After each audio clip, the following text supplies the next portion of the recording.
Welcome to the Three Martini Lunch. Grab a stool next to Greg Columbus of Radio America and Jim Garrity of National Review. Three Martinis coming up.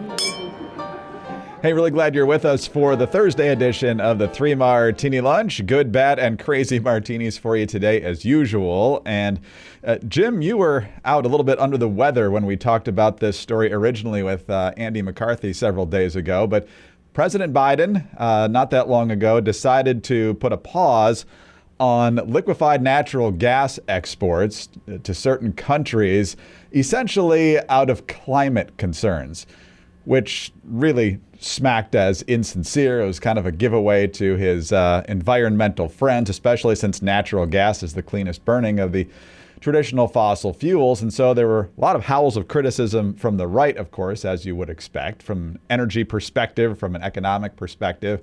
But now the good news is some Democrats are joining the chorus here, according to Hot Air. Longtime Ohio Democratic Congressman Tim Ryan, who's not there anymore because he lost the Senate race to J.D. Vance in 2022, said in a post on X, Twitter, whatever you want to call it, that the halt was a major political issue that the Democrats have just put themselves squarely on the wrong side of and would hurt his party's ability to win seats in the Great Lakes Midwest.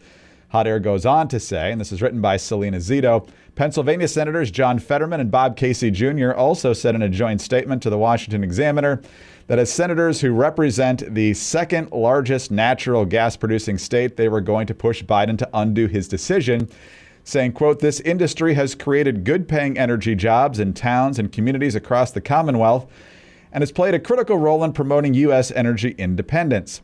They said the immediate impact on Pennsylvania remains to be seen, but they have deep concerns about the long-term impact this pause will have on the thousands of jobs in Pennsylvania's natural gas industry.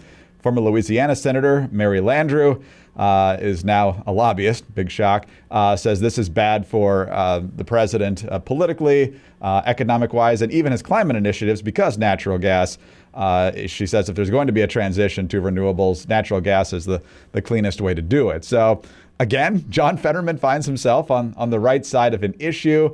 The fact that Rust Belt folks here are saying that in an election year might mean Biden might reconsider or somebody near him might help him reconsider. But what do you make of the fact that we now have bipartisan opposition to what seems to be a political pandering job on liquefied natural gas exports? Yeah, Greg, we should point out that it's not just Fetterman, but even Bob Casey Jr., the Pennsylvania Democratic senator, is opposed. Fetterman is a Democrat, but yeah, you're forgiven if you forgot that for a moment, considering Fetterman's statements in the last couple of news cycles. But I'm sure, by the way, Bob Casey Jr. in what is likely to be a tough re-election bid against McCormick is saying, thanks, Biden. Let's throw another issue on the pile as I head into a re-election. Hey, it's not like Pennsylvania is going to be a big state in the presidential election, right? You know, we can ignore Ohio. You could actually genuinely say it's turned pretty darn red, and Tim Ryan lamenting it. Biden's odds in the state of Ohio were probably not great heading into this cycle. This won't help him at all. Nor Louisiana. I think I look at this and I can understand if certain listeners would have the attitude that, today's good martini should be a bad martini and today's bad martini should be a good martini. Just kind of to observe that if Biden's job approval nationwide were 50%, would he do this? My guess would be no. If it was higher than that, this is the move you make when you're really worried about environmentalists, when you're really worried about the Greens and the sense that you've been a giant disappointing sellout on a whole bunch of fronts. And there's a flailingness to this. There's a desperation to this that I think you wouldn't see from a confident presidential campaign. You can see other parallels to this in your former home state of Michigan, where there's a real panic about Arab Americans and Muslim Americans. This sense that Biden, bit by bit, month by month, is turning more and more anti-Israel. The youth of the party and generally these demographics, which are more numerous in places like Dearborn, are just spitting hot fire and furious about the perception Biden is sticking with Israel. I think you can debate whether he actually is sticking with Israel, but that's another discussion for another day. And the worry that these folks will end up voting for Cornel West or somebody else. This is not the mark of a presidency and a White House and a Biden reelection campaign team that is confident. This is we have to shore up this group who might stay home, and I think it's going to be offsetting costs. And Look, I'm sure they got access to better data than we do, but trading blue-collar workers in the energy industry in exchange for the Greens, I don't know if I necessarily see that as a safe bet heading into Election Day. No, I think you're right about that. And the base is not enthused about Biden. I'm not even sure they were that enthused about Biden in 2020. The thing that's going to get Democrats to show up, if they show up, is their white-hot hatred for Donald Trump, assuming he's the nominee. And so Biden, in his policies, he's never been the darling. We talked about Obama a couple of days ago and how the base loves him. And a generation ago, they liked Bill Clinton, maybe not so much anymore. But they've never really had this sincere affection for Joe Biden. We should also point out, Greg, that considering the Greens' opposition to natural gas, opposition to clean coal, and really opposition to almost any form of fossil fuels, really their white-hot anger at Donald Trump is all they have to keep them warm in the winter. That is the only form of heat that they find acceptable, basically. That's exactly right. Well, yeah, and you mentioned Dearborn. Do you see how many people they're sending for this meeting? It's like half the White House political staff. I mean, they're obviously worried about it, but they're literally filling up a charter plane here. I'm sure at our taxpayer expense to try and convince these people that it's okay to vote for Joe again. Look, I'm sure the Biden team will know how to handle that, and the meeting will go really smoothly. Inshallah. All right, let's talk about our fantastic sponsor for today, and that is 4Patriots. You can find their great deals at 4patriots.com/martini. And right now you can get a free solar panel with the purchase of the Patriot Power Generator 2000X. Also, great deal as always, free shipping on orders over $97.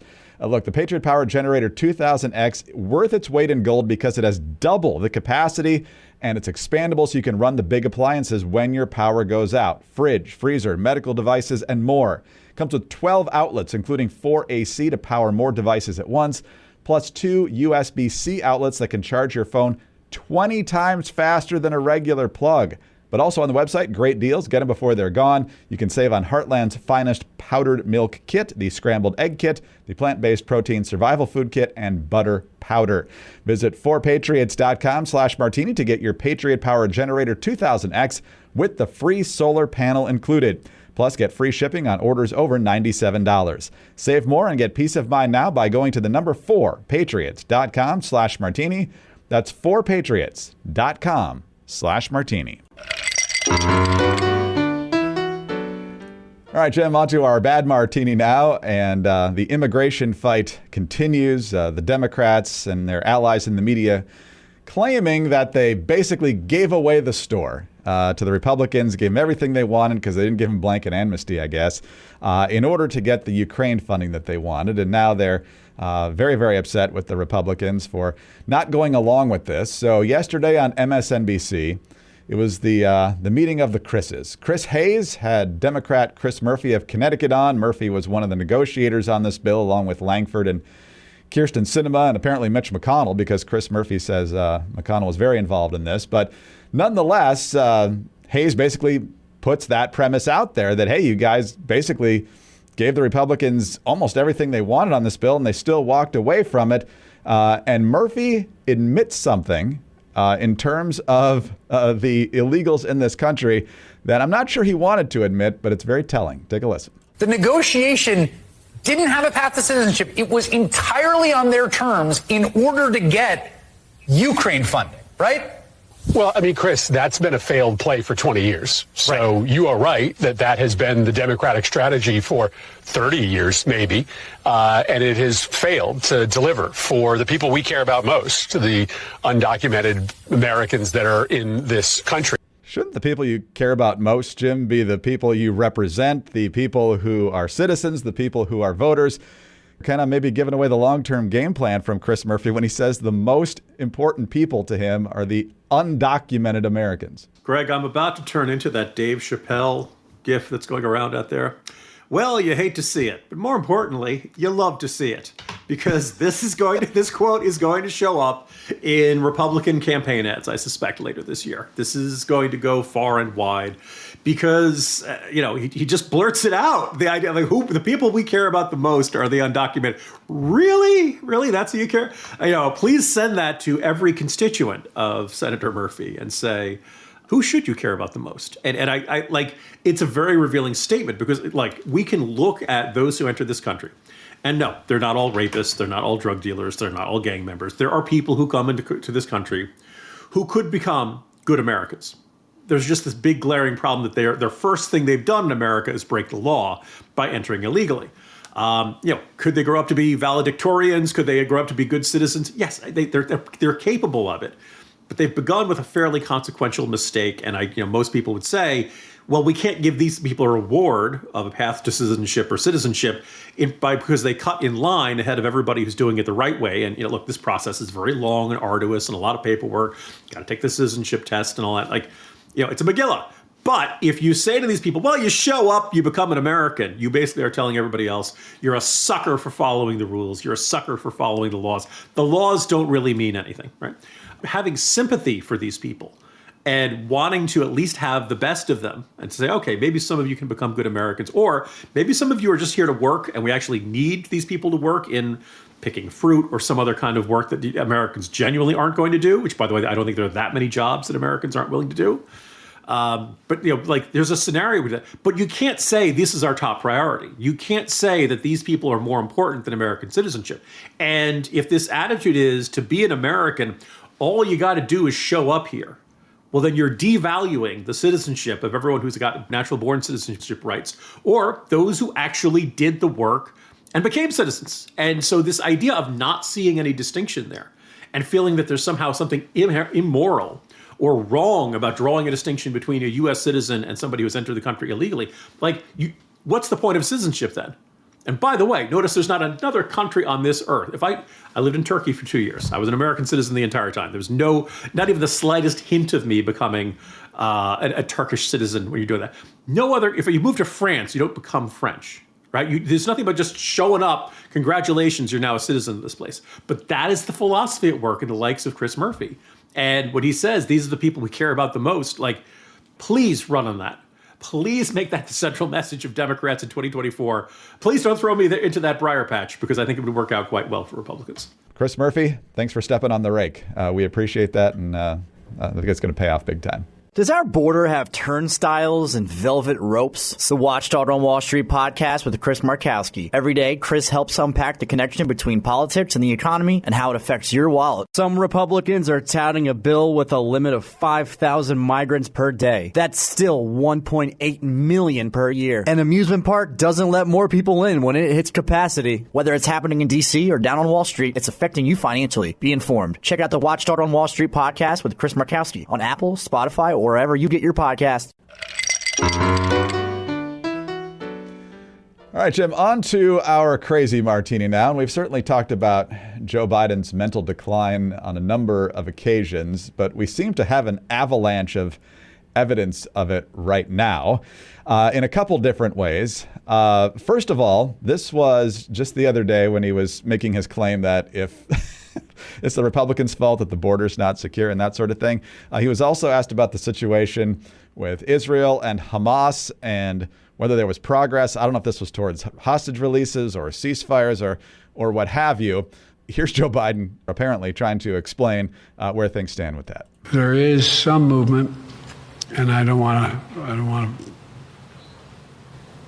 well, maybe choose my words. There's some movement. There's been a response from there's been a response from the opposition, but yes, I'm sorry, from Hamas, but it seems to be a little over the top. We're not sure where it is. There's a continuing negotiation right now.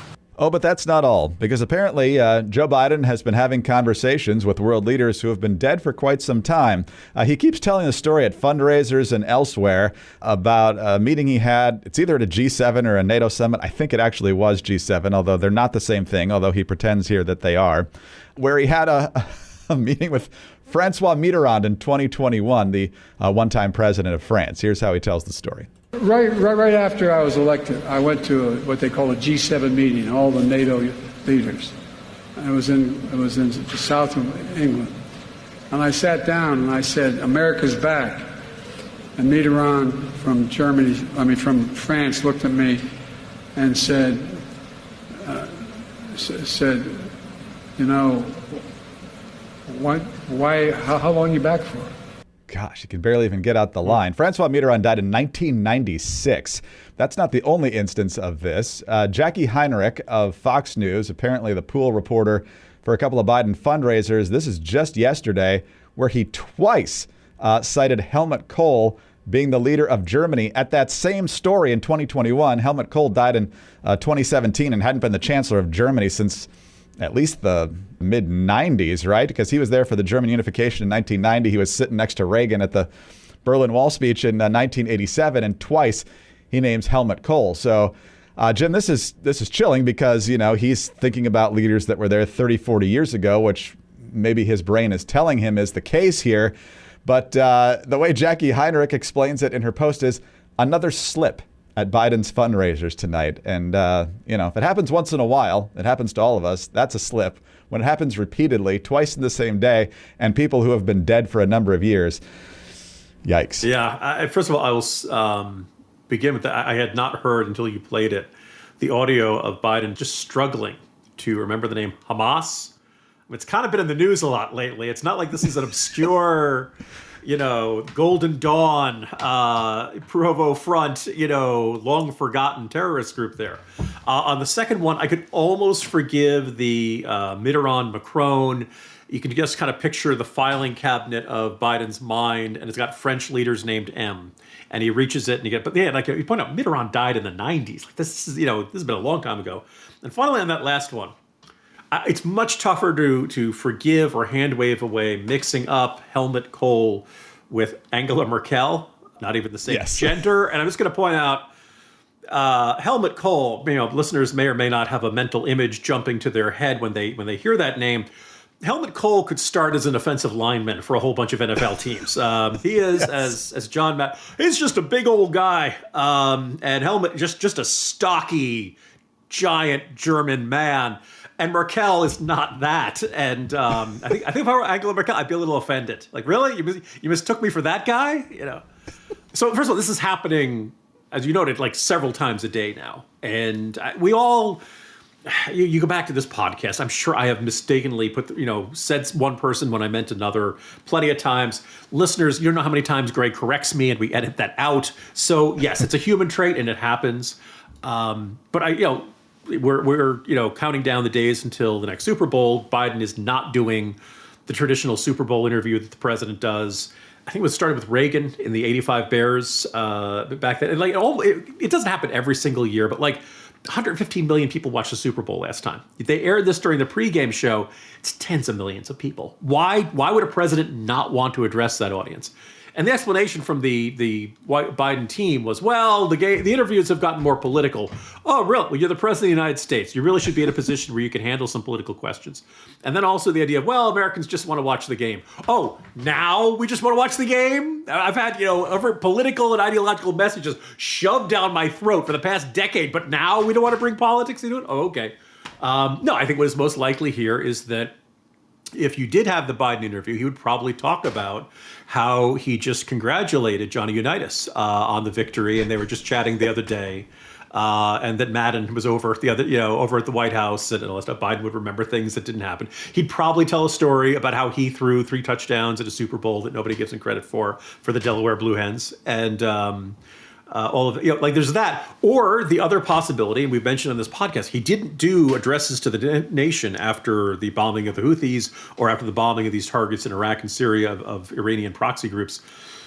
He just doesn't do a lot of the things a president traditionally does anymore. And it's very hard to believe that has nothing to do with the fact that he's 81 years old.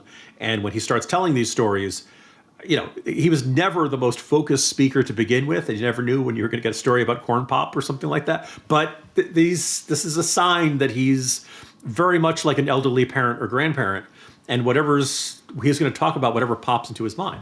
Well, if you can't communicate effectively, it's really hard to be president of the United States. That's really an essential prerequisite for the job that you can't opt out of.